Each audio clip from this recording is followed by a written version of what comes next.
سوال ہے کہ آپ جماعت تبلیغ سے جماعت اہل حدیث میں آئے، اس کا تفصیلی واقعہ بتائیے تاکہ ہم عوام کی رہنمائی ہو جائے، اور اسی کے ساتھ اپنی بات کا اختتام کر دیں۔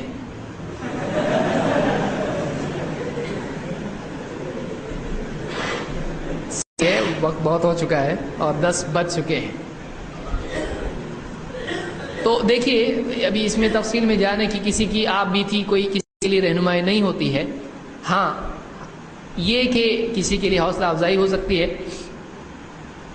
ہم لوگ تبلیغ جماعت میں تھے اور کام کرتے تھے، جماعت چلا 4 مہینہ 3 دن جو بھی ہم لوگ جاتے تھے، پھر کچھ شبہات ذہن میں آئے فضائل اعمال پڑھ کے، اور کچھ باتیں بیانات وغیرہ سن کے، اور کچھ کتابیں دیکھ کر، پھر علماء کے پاس، بعض علماء کے پاس ہم لوگ گئے، میں گیا اور ان سے سوالات پوچھے، انہوں نے جواب دیے، جواب میں اطمینان نہیں تھا بلکہ ڈانٹ ڈپٹ تھی اور دلیل نہیں تھی۔ ایک نہیں 2 3 4 کئی علماء سے میں نے بات کی، جواب نہیں دیا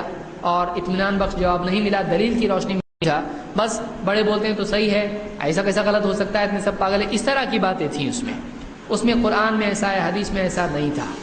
لہٰذا پھر میں اپنے طور پر تحقیق شروع کی، مختلف تفاسیر اور حدیث کی کتابیں وغیرہ دیکھی، علماء سے بمبئی وغیرہ کے کچھ لوگوں سے ملاقات ہوئی، اور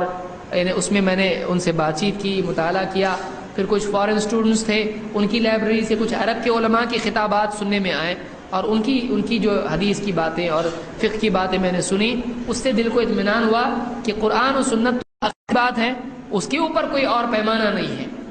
اللہ اور اس کے رسول سے بڑھ کے تو کچھ نہیں ہے جس کا کلمہ پڑھ رہے ہیں ہم لوگ، تو پھر اس پیمانے سے جو صحیح ہے وہ صحیح ہے، جو اس پیمانے سے ٹکراتا ہے وہ صحیح نہیں ہے، یہ ذہن میں بیٹھ گیا، اور اس کے بعد پھر نئے سرے سے میں نے تحقیق جو بھی شروع کی، اب پھر جتنا تحقیق کرتا گیا اتنا دور ہوتا گیا،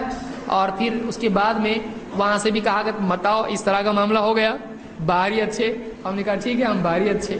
پھر ہم نے اپنی طور سے دعوت شروع کی، اور الحمدللہ 1 2 3 4 ہوتے ہوتے کئی لوگ آتے چلے گئے، تو آج بھی الحمدللہ بہت لوگ ہوتے تھے، دیکھو جماعت چھوڑا، ٹوپی جائے گی، کرتا پاجامہ جائے گا، یہ داڑھی جائے گی، ابھی تک الحمدللہ کچھ نہیں گیا، بلکہ پہلے کم تھی ابھی اس سے زیادہ ہو گئی ہے۔ تو یہ لوگوں کا گمان ہوتا ہے کہ جو آدمی یعنی جماعت میں ہے وہی دین پر چلتا ہے، ایسا نہیں ہے، جماعت میں بھی دیندار لوگ ہیں، بہت سارے لوگ دیندار ہیں، ہم جانتے ہیں کہ تہجد پڑھنے والے لوگ ہیں، دعا مانگنے والے لوگ ہیں، اور قربانی دینے والے، صدقہ دینے والے لوگ ہیں، ہر طبقے میں ہیں، صرف تبلیغی جماعت میں نہیں ہے، بریلوی طبقے میں ہیں، بریلوی حضرات میں کیا تہجد گزار نہیں ہیں، ان میں دعا کرنے والے، اللہ کے آگے رونے گڑ گڑانے والے نہیں ہیں، تقوی والے نہیں، میں خود ایسے لوگوں کو جانتا ہوں کہ جو بہت پرہیزگار لوگ ہیں، درگاہوں پہ جاتے ہیں لیکن وہ یعنی حلال و حرام کے اعتبار سے بہت پرہیزگار ہے، عقیدہ ان کا غلط ہے، لیکن ایسے لوگ آپ کو ملیں گے، نیک دل لوگ آپ کو ہر جماعت میں ملیں گے، لیکن صحیح صحیح ہے اور غلط غلط ہے، ان کی صحیح بات کی وجہ سے ان کی غلطی صحیح نہیں ہو جاتی، اور ان کی غلطی کی وجہ سے ان کی ساری خوبیاں غلط نہیں ہو جاتی ہیں، تو لیکن مجموعی حکم یہی لگے گا کہ صحیح نہیں ہے، اسی لیے ہم نہیں ہیں وہاں پہ، مجموعی طور پر یہی حکم لگے گا، تو کیونکہ ایک آدمی جب جاتا ہے اور کسی ایک جماعت میں حصہ ہو جاتا ہے، پھر وہ باہر والوں کی بات سنتا ہے نہیں، یہ اہل حدیث ہیں کہ جو کہتے ہیں بولو تمہارا کیا ہے ذرا ہم کو بھی سننے دو، آدمی سنتا ہے، اور ہم بھی بولتے ہیں بھائی جاؤ سب کی سنو، جس کی صحیح لگے اس کی مانو، بشرطے کی کتاب و سنت کی روشنی میں ہو اور وہ بات حق ہو، جس کو جو چیز سمجھ میں آئی وہ مانے، تو ہمارا یہ طریقہ، لوگ جماعت میں جاتے تھے، پھر بات کی علماء سے جواب نہیں ملا، اور اس کے بعد میں پھر وہاں سے کئی مسائل بھی آئے،